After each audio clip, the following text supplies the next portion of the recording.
Avec toutes ces technologies, il y a des trucs qui marchent bien et d'autres qui sont juste mal faits. Alors il y a le bon et le mauvais développeur. Le bon développeur, il code et ça fonctionne. Le mauvais développeur, il code et ça fonctionne, mais c'est pas pareil, tu vois. T'as le bon développeur, on lui demande une appli, il développe. Alors que le mauvais développeur, on lui demande une appli, tout de suite, qu'est-ce qu'il va faire? Il développe. Ouais, c'est pas clair. On va en parler.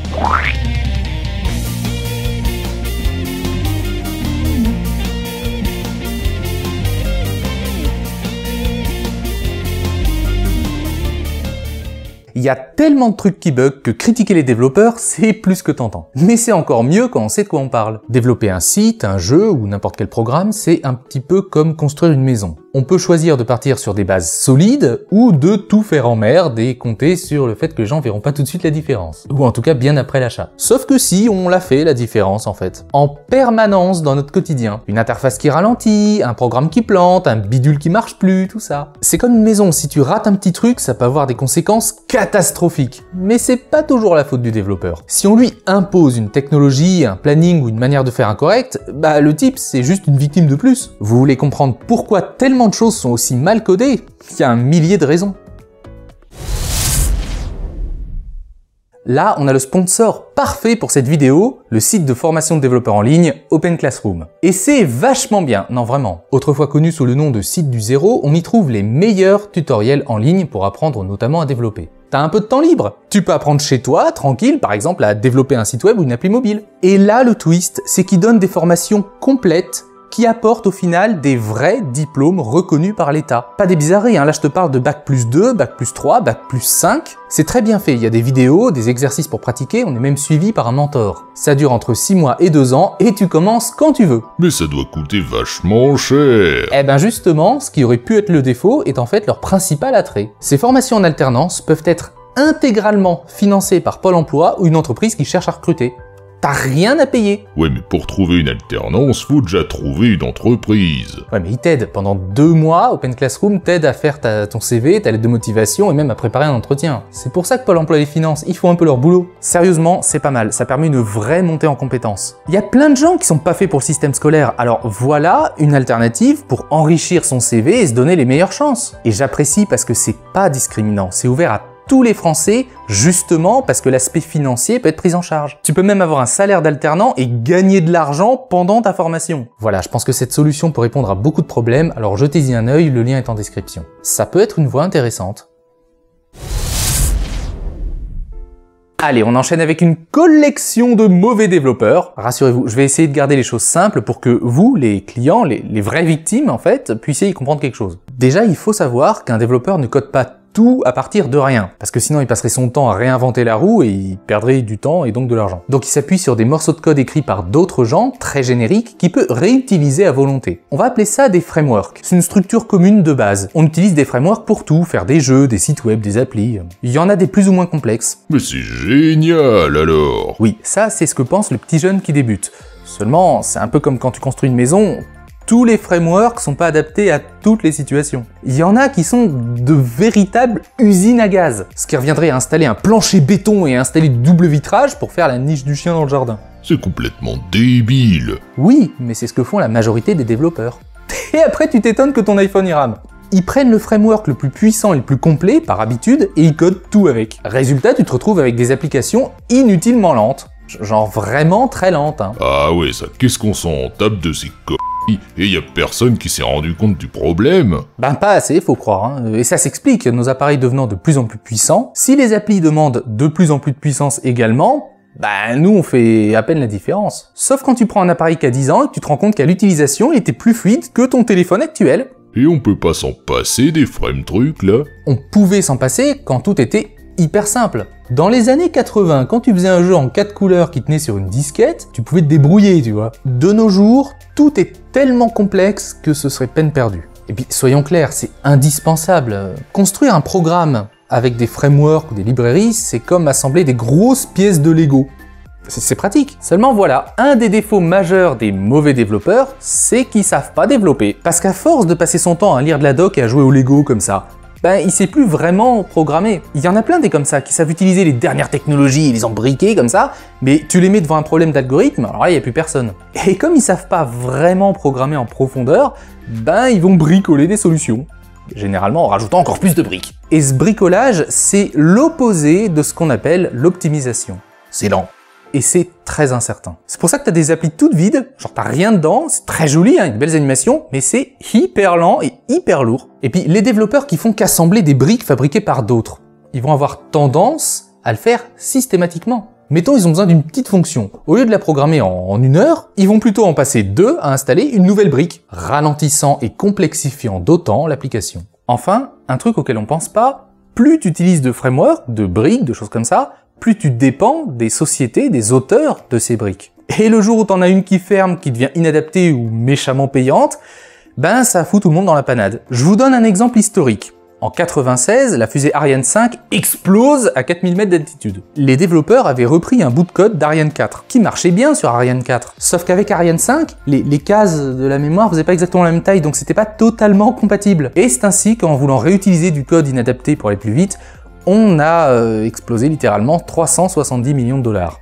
Bon, c'était pas vraiment un framework, mais vous comprenez l'idée. Bref, les frameworks, c'est comme le chocolat, c'est super bon, mais il faut bien choisir et il faut vraiment pas en abuser.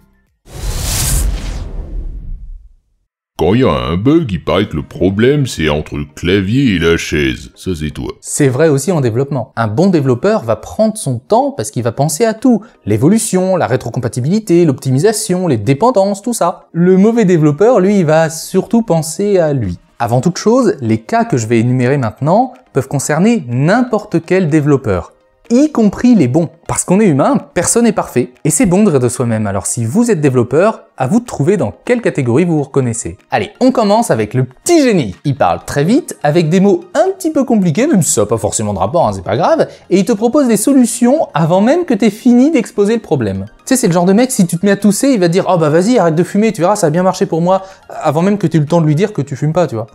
Là on est sur du manque d'écoute. Imagine un peu la tête du mec, du développeur, quand il se rend compte, après avoir codé tout un site, qu'en fait, il est parti dans la mauvaise direction.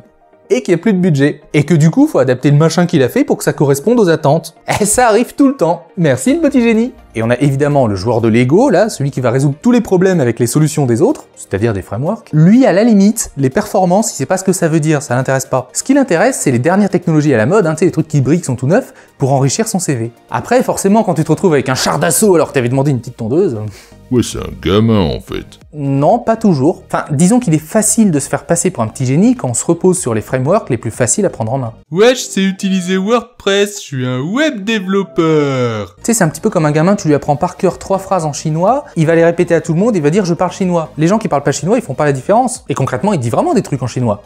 Mais il parle pas chinois. Si vous en connaissez un, offrez-lui des Lego. C'est marrant, il comprendra pas. On a aussi l'omniprésent. C'est un développeur qui est connecté en permanence aux réseaux sociaux. Donc comme il passe son temps à retweeter des trucs ou à regarder des vidéos courtes sur YouTube, il est un petit peu moins concentré. Ah, il vit sa meilleure vie, mais il va perdre son meilleur job. Et puis, on a la lumière, le professeur. Lui, il sait tout mieux que tout le monde. Il a toujours raison, il est toujours dans le vrai. Son chef, c'est toujours un con, ses collègues des incapables, bref, vous voyez le tableau. Mais c'est connu, les chefs c'est toujours des cons. Mon beau-frère qui est taxi, il arrête pas de le dire, c'est bien la preuve.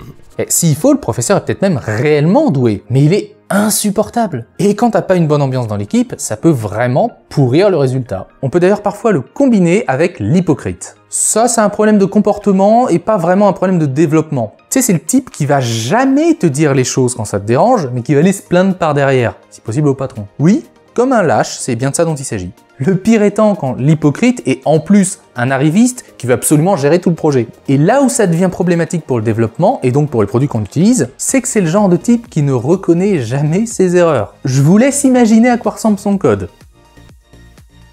Mais non, mais je vois pas où est le problème, moi. Le boulot d'un bon patron, c'est de les repérer et de les recadrer ou de les virer jusqu'à ce qu'ils comprennent l'importance de l'honnêteté et de la communication. Ensuite, on a le développeur brouillon. Ouais, c'est comme mon autre beau-frère qui est développeur, c'est le bordel dans son studio. Et faut voir la tête de son ordi. Il y a toujours 40 000 onglets ouverts et la plupart avec du port. Souvent très sympathique, il ne commente jamais son code. Et le jour où un collègue prend la relève, c'est atroce.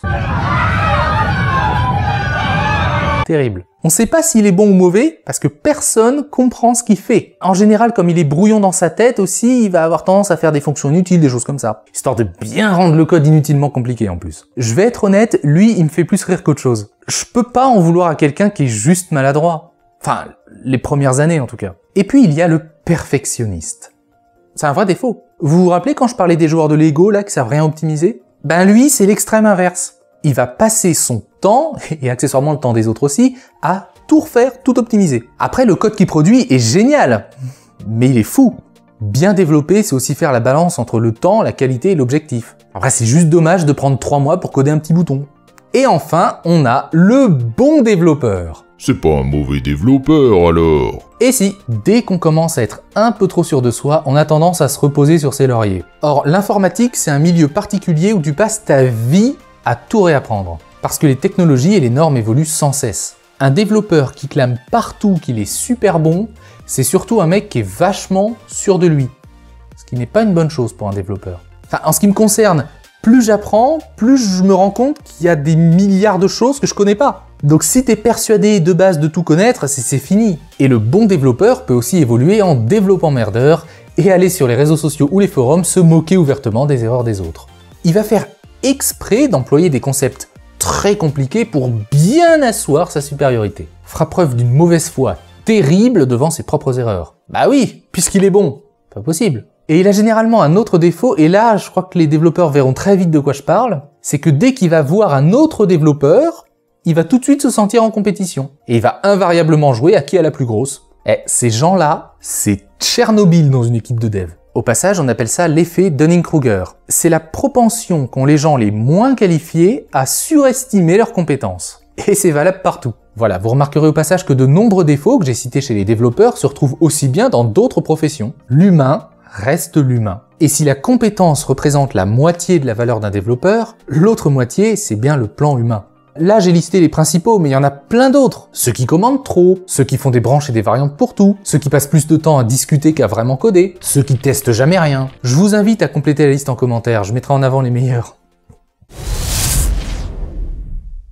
En conclusion, il y a un tas de développeurs pourris et aucun développeur n'est parfait. Moi par exemple, je me rapproche du perfectionniste ou du pseudo-petit génie dont on parlait tout à l'heure. Faut apprendre à rire de soi aussi, hein. C'est vrai qu'il m'est déjà arrivé de passer des journées entières à coder des trucs pour rien. Et gardez bien l'esprit que même si les plus prétentieux seront peut-être plus facilement embauchés, les plus humbles s'en sortiront le mieux sur le long terme. Ah, l'humilité, c'est une valeur essentielle, largement sous-estimée à notre époque d'hypercommunication et de profil Instagram. Maintenant, très important, tout n'est pas toujours la faute du développeur. En tant que développeur, on fait comme on peut. On a des impératifs de temps, des collègues un peu compliqués à gérer, ou on reprend un travail mal fait. C'est pas forcément un métier facile, n'importe qui peut suivre une formation et devenir développeur. Mais être un développeur correct, ça demande de la rigueur, et de l'expérience pour prendre du recul et comprendre une problématique dans sa globalité. Et pas juste coder ce qu'un type qui n'y connaît rien nous demande. Des fois, c'est même le patron qui te demande de coder de la merde. Et mettons-nous à sa place, il voit plein d'applis qui marchent très bien alors qu'elles sont très mal codées. Donc il va te dire qu'il voit pas l'intérêt de payer plus cher pour le même résultat, que l'aspect commercial est forcément plus important. En effet, ça prend moins de temps et ça coûte moins cher. Des propos qu'il va sans doute regretter le jour où ça crachera totalement, ou qui va se faire pirater la totalité de sa plateforme. Il le fait sans penser à mal, mais c'est à nous aussi, développeurs, de prendre le temps d'expliquer pourquoi c'est pas forcément la bonne direction. Puis des fois, t'as un super bon patron et des développeurs à la ramasse. T'as tout. Donc à tous ces gens qui pourrissent nos applis, nos sites web, nos jeux, jetons-leur des tomates pourries. Parce qu'il y a d'autres gens qui dépendent de la qualité de programmation de tout ça. Par exemple, mon logiciel de montage, il plante toutes les 2 heures. Vegas Pro. Voilà, et si jamais vous voulez devenir développeur, vous pouvez aller sur Open Classroom, c'est très bien. Mais n'oubliez pas, le problème, c'est pas toujours la qualité du code. Merci à vous d'avoir regardé et même soutenu cette vidéo. Si vous voulez soutenir mon travail, vous pouvez faire un tour sur Tipeee, Utip ou même Patreon et bien sûr partager. Grâce à vous, je peux ainsi continuer à améliorer mes émissions et je vous en suis très reconnaissant. Si toi aussi t'en as marre qu'on te fasse payer des trucs qui plantent, pourris les développeurs en commentaire. C'est de la saloperie!